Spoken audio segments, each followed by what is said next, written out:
بندہ مومن کا پورا نسلین جو ہے وہ اس عقیدے کے اندر مضمر ہے کہ بندے کا عقیدہ یہ ہونا چاہیے کہ ہر شے کا خالق اور مالک اللہ رب العزت کی ذات ہے۔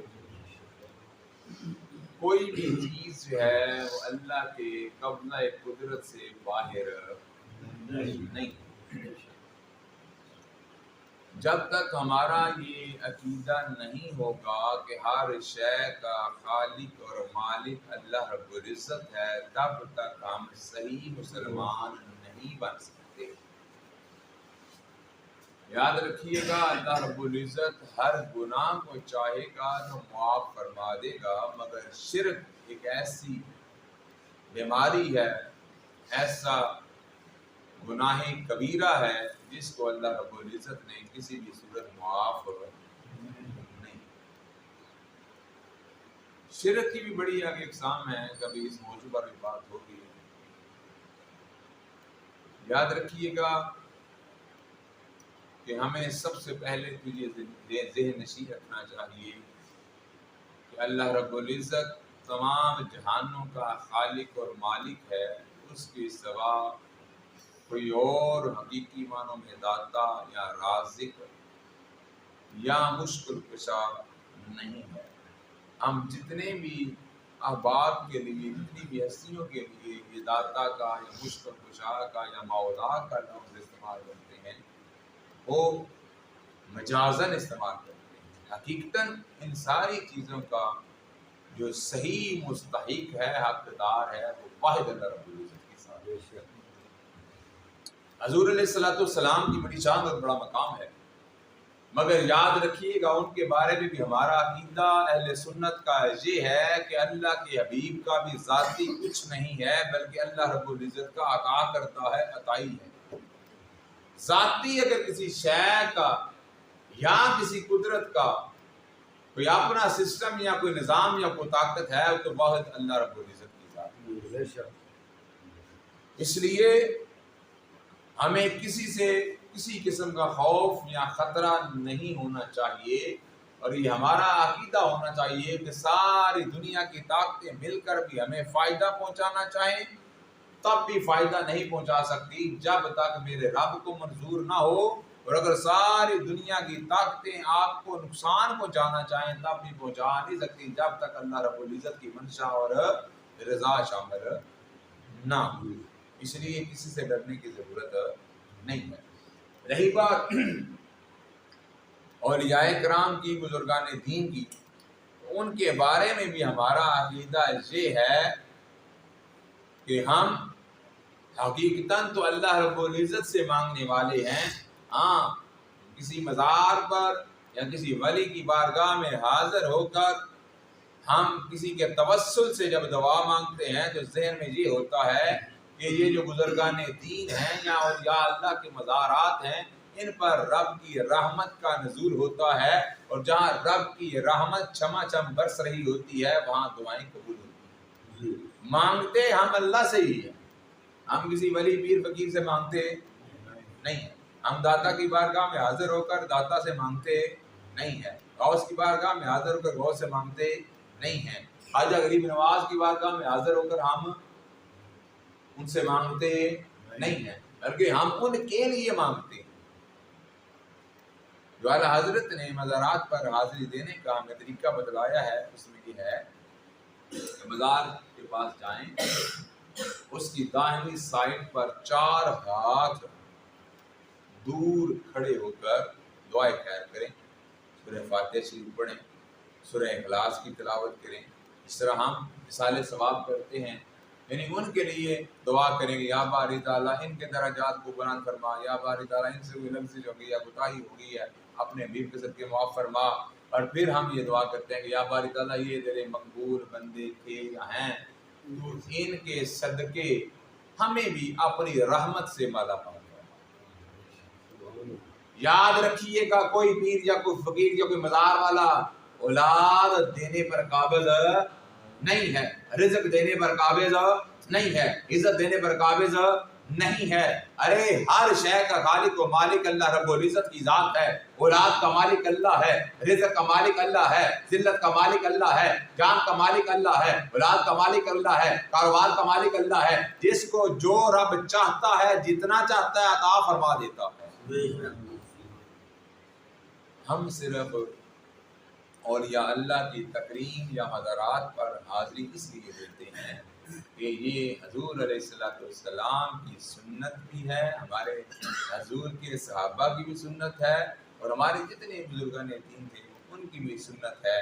اور رب کا قرآن بھی کہتا ہے یا ایھا الذین آمنوا اتقوا اللہ وکونوا مع الصادقین، ایمان والو اللہ کو ڈرو، سچیاں دے نال ہو جاؤ۔ اسی اس واسطے اپنی صحبت نو پاکیزہ رکھنے ہاں، کسی نمازی دے کول بواں گے، کسی حیادار کو بواں گے، کسی اللہ والے کو بواں گے، سانوں یا رب دا قرآن سنن نوں ملے گا یا نبی دا فرمان سنن نوں ملے گا۔ اگر کسی بے حیا آوارہ بدمعاش قسم دے بندے کول بھیے نا، کسی دنیا دار دے بندے کول بھیے تے بندے دا ایمان گھٹ جاندا ہے۔ ایمان والے بندے کو بہو گے وہ ایمان دیاں گلاں کرے گا، وہ اللہ دیاں گلاں کرے گا، اللہ دے حبیب دیاں گلاں کرے گا۔ دنیا دار کول بہو گے وہ دنیا دیاں گلاں کرے گا کہ 5 ٹرک سن 6 ہو گئے، میں اگر کسی دے ٹرک دے ڈرائیور ساں، پھر میں اپنا لیا، پھر ایک لیا، پھر میں 2 لے، پھر میں 4 ہوں، اللہ کا شکر میں 6 ہو گئے یا 5 ہو گئے۔ تو جب بندہ اس طرح کی باتیں سنتا ہے پھر بندے کے اندر احساس کمتری کا شکار ہوتا ہے۔ بندے کے اندر احساس کمتری کا احساس جو ہے یہ ہوتا ہے کہ یار یہ دیکھے پہنچ گیا، میں دیکھی ہوں، یعنی میں جو ماڑا ہی ہوں، میرے کو یہ اپنا مکان نہیں بن سکیا، میرے کو موٹر سائیکل ماڑی ہے یا میرے کو سائیکل ہے یا میرے کو کوئی شاید نہیں۔ پھر بندہ کمپیریٹیولی جو ہے وہ انفیریٹی کمپلیکس کا شکار ہو جاتا ہے۔ جب بندہ کسی دیندار کے پاس بیٹھتا ہے نا، وہ یہ کہتا ہے کہ دنیا کا مال یار اتنی رہ جانا، کسی کو موٹر سائیکل ہے یا کار ہے یا کوٹھی ہے، بنگلہ ہے، نال کسی نہیں لے جانا، نال بندے دے امال ہی جانا۔ سکندر اعظم اسی 70 اونٹ یا گھوڑے اس کے خزانوں کی کنیاں اٹھایا کرتے تھے، لیکن جب گیا تھا نا اس نے اپنے چاہنے والوں کو یہ درس دیا تھا، نصیحت وصیت کی تھی کہ جب میرے جنازے کو لے کر چلو تو میرے ہاتھ دونوں ہاتھ جو ہے وہ کفن سے باہر نکال دینا۔ کسی نے پوچھا کہ اس کی وجہ کیا ہے؟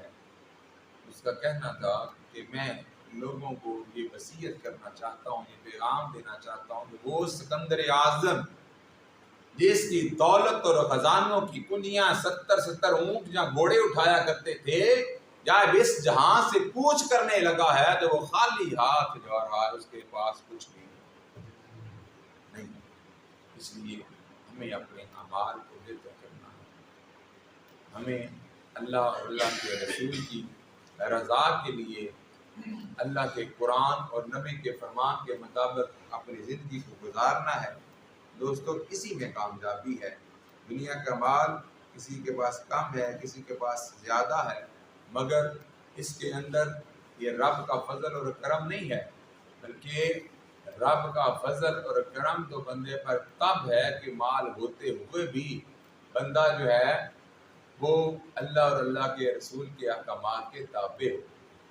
یہ جو مال ہے نا، یہ جو اولاد ہے، یہ جو کاروبار ہے، حضور علیہ السلام نے فرمایا یہ فتنہ ہے، اس سے بندہ رب سے دور ہو جاتا ہے۔ آپ نے اکثر دیکھا ہوگا کہ جب اسے ماڑے بندے کو اکثر سارے دن بھی نہیں کرتا، مال آ جائے نا وہیں تو سیاح آ جائے، آکڑ آ جائے۔ بلکہ جڑے جلدی کشتی امیر ہوندے نے نا، انہاں دی عاجزی ہوندی ہے، جڑے پچھوں ہی نسل دا نسل چودھری ٹرے آندے نے، زمیندار ٹرے آندے نے، انہاں چ پھر بھی عاجزی ہوندی ہے۔ کروڑاں پتی ہونا انجی لاچا بنیا دھوتی بنی تے ایਂ سدا جے لٹکے دے پرنڈے ہوندے نے، لیکن جڑے نویں امیر ہوندے نے نا، وہ پھر مایا تے لٹھے کٹ تو تھلے کھلوندے نہیں، آکڑ آکڑ کار اج تے کسے کھ بھی نہیں نا، گھر پاویں دانے ہی نہیں، بوا نہیں چجدا لگا، بندہ بٹھان کی تھان نہیں ہے تو باہر ہے پھر آکڑ آکڑ کے میرے تو بڑا چودھری کو۔ یاد رکھیے گا اپنے اندر عاجزی لے کے آئیں، انکساری لے کے آئیں۔ اگر کسی کے دل میں ایک رائی کے دانے کے برابر بھی تکبر آ گیا نا تو جنت تو کیا، جنت کی خوشبو بھی نہیں سن پائے گا۔ وہ جنت جس کی خوشبو جنت سے 500 سال کی مسافت سے آنا شروع ہو جائے گی، جو متکبر ہوگا اس کو جنت کی خوشبو بھی نہیں ہے. یعنی 500 سال کی مسافت عمر تو میں جان واسطے کہاں کہ بھئی اتھوں لاہور جنا کنا ہے 92 یا 94 کلومیٹر ہے جناب. اتھے جڑی جناب لاہور کی خوشبو شروع ہو گئی. یعنی ابھی ہم لاہور نہیں پہنچے لیکن لاہور کی جو مہک ہے خوشبو ہے وہ آنا شروع ہو گئی ہے. اسی طرح جنت جو ہے وہ بندہ ابھی جنت کے قریب نہیں پہنچے گا. ابھی 500 سال کا سفر باقی ہوگا تو بندے کو جنت کی خوشبو آنا شروع ہو جائے گی. لیکن جو متکبر شخص ہوگا جس کے اندر غرور ہوگا اس کو رب جنت کی خوشبو بھی نہیں عطا کرے گا. جنت میں جانا تو دور کی بات ہے. اس لیے اپنے دلوں کے اندر راضی لے کے آئیں. اگر آپ کو یہ رب عہدہ دیتا ہے، مال دیتا ہے، عزت دیتا ہے، مقام دیتا ہے تو اپنے دوست احباب کے لیے آسانیاں پیدا کریں. آپ کو لوگوں کی عزت کرنی چاہیے، اپنے عزیز و اقارب کا خیال رکھنا چاہیے. اگر مال آ جائے دوسرا بھائی کوئی غریب ہے اس کے ساتھ تعاون کرنا چاہیے. اگر اس کی بچیاں جوان ہیں اور وہ ان کے ہاتھ پیلے کرنے سے قاصر ہے ان بچیوں کے سروں پر شفقت کا ہاتھ رکھنا چاہیے. ہر سال عمرے پہ جانا ضروری نہیں ہے، ہر سال حج کرنا بھی ضروری نہیں ہے، مگر یاد رکھیے ہمسائے کے حقوق کا خیال رکھنا ضروری ہے، فرض ہے. بھائی کے بچوں کا خیال رکھنا آپ پر فرض ہے. عزیز و قارب کے ساتھ محبت و شفقت والا رویہ اختیار کرنا آپ پر فرض ہے. حضور نے فرمایا جو قطع رحمی کرنے والا ہے وہ جنت میں نہیں جائے گا. آج پرانوں نہیں ملتا ایمن کے پتر پیو تو ناراض ہوتا ہے کئی سال ناراض ہوتا ہے. اس طرح بات نہیں بننی. نماز روزے حج زکات ان کی اہمیت اپنی جگہ پر، لیکن یہ جو ہماری معیشت ہے یہ جو مختلفات ہیں ان کا مقام جو ہے وہ حقوق اللہ سے بھی زیادہ ہے. اس لیے بندوں کے اوپر حقوق ہیں ان کا خیال رکھا کریں. ایک دوسرے کے لیے آسانیاں پیدا کرنے کی کوشش کریں. اگر مال آ جائے نیویاں مکان کی کوشش نہ کرو بلکہ خود واسطے آسانی پیدا کرو کہ اگر تھوڑا کاروبار سیٹ ہو گیا تو اپنے کسی رشتے دار اپنے عزیز کے گڑے محلے والے واسطے آسانیاں پیدا کرو. انہوں کو پلیٹ فارم دو، انہوں اگے بدھن تک موقع دو، انہوں اپنے نال کے ایڈجسٹ کر لو، ان نوکری کروا دو، اپنی فیکٹری جنہوں ایڈجسٹ کرا دو تاکہ خود ہی حالات بھی بہتر ہوں. السلام علیکم. مصطفیٰ